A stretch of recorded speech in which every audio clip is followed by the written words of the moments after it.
Hi friends, నేను మీ మహాలక్ష్మిని. Welcome to Mahalakshmi kitchen.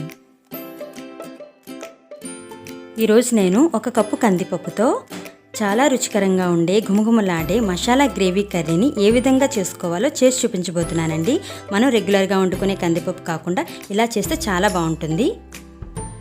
ముందుగా దీనికోసం ఒక కప్పు కందిపప్పుని గంటసేపు నానబెట్టుకొని కడిగి పక్కన పెట్టుకోవాలి. ఇప్పుడు ఒక మిక్సీ జార్ తీసుకొని ఒక పెద్ద అల్లం ముక్కను దంచుకొని వేసుకొని కొద్దిగా వెల్లుల్లి రెబ్బలు ఇంకా కొద్దిగా పచ్చిమిర్చి వేసుకొని మనం కడిగి పెట్టుకున్న కందిపప్పును కూడా వేసుకొని మిక్సీ పట్టుకోవాలి. ఈ విధంగా కాస్త బరకగా మిక్సీ పట్టుకోవాలి.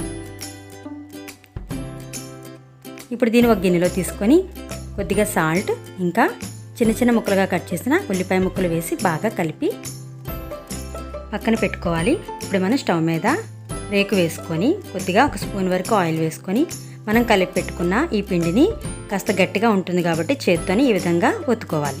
ఇలా అట్టులా ఒత్తుకున్న తర్వాత ఇంకొంచెం ఆయిల్ వేసుకోవాలి. ఒకవైపు బాగా కాలిన తర్వాత టర్న్ చేసుకొని రెండో వైపు కూడా బాగా కాల్చుకోవాలి.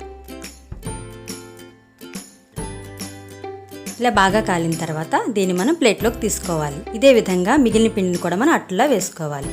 ఇప్పుడు ఒక మిక్సీ జార్ తీసుకొని గ్రేవీ కోసం ఒక టమాటా చిన్న ముక్కలుగా కట్ చేసుకొని ఉల్లిపాయలు, అల్లం, వెల్లుల్లి రెబ్బలు, కొద్దిగా గరం మసాలా పౌడర్ కూడా వేసుకొని కొద్దిగా జీలకర్ర వేసుకొని మెత్తగా మిక్సీ పట్టుకోవాలి. ఈ విధంగా మిక్సీ పట్టుకొని పక్కన పెట్టుకోవాలి. ఇప్పుడు మనం వేసుకున్న ఈ అట్లని చిన్న చిన్న ముక్కలుగా కట్ చేసుకోవాలి.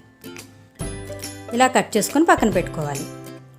ఇప్పుడు మనం స్టవ్ వెలిగించుకొని కళాయి వేసుకొని కొద్దిగా ఆయిల్ వేసుకొని 4-5 పచ్చిమిర్చి చీలికల్లా వేసుకొని కొంచెం ఉల్లిపాయ ముక్కలు, కరివేపాకు వేసుకొని ఉల్లిపాయ ముక్కలు పచ్చివాసన పోయే వరకు బాగా వేపుకోవాలి. ఇప్పుడు మనం తయారు చేసుకున్న మసాలా పేస్ట్ని కూడా యాడ్ చేసుకోవాలి. ఈ మసాలా పేస్ట్ కూడా బాగా పచ్చివాసన పోయే వరకు వేపుకోవాలి.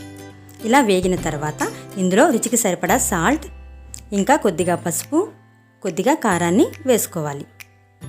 ఇప్పుడు వీటన్నిటిని బాగా కలిపి కొద్దిగా వాటర్ని యాడ్ చేసుకోవాలి. వాటర్ వేసిన తర్వాత బాగా కలుపుకోవాలి. బాగా కలిపిన తర్వాత మనం ముందుగా కట్ చేసుకున్న అట్టు ముక్కల్ని ఇందులో వేసుకోవాలి. ఇలా అట్టు ముక్కలు వేసిన తర్వాత ఒకసారి బాగా కలిపి మూత పెట్టుకొని గ్రేవీ దగ్గర పడే వరకు బాగా ఉడికించుకోవాలి. బాగా ఉడికిన తర్వాత స్టవ్ ఆఫ్ చేసుకొని దింపేసుకోవాలి. అంతేనండి, గుమగుమలాడే కందిపప్పు గ్రేవీ కర్రీ మనకి రెడీ అయిపోయింది. సో ఫ్రెండ్స్, మీరు కూడా తప్పకుండా ట్రై చేయండి. మీకు ఈ వీడియో నచ్చితే లైక్ చేయండి, షేర్ చేయండి, ఇంకా సబ్స్క్రైబ్ చేసుకోండి. Thank you.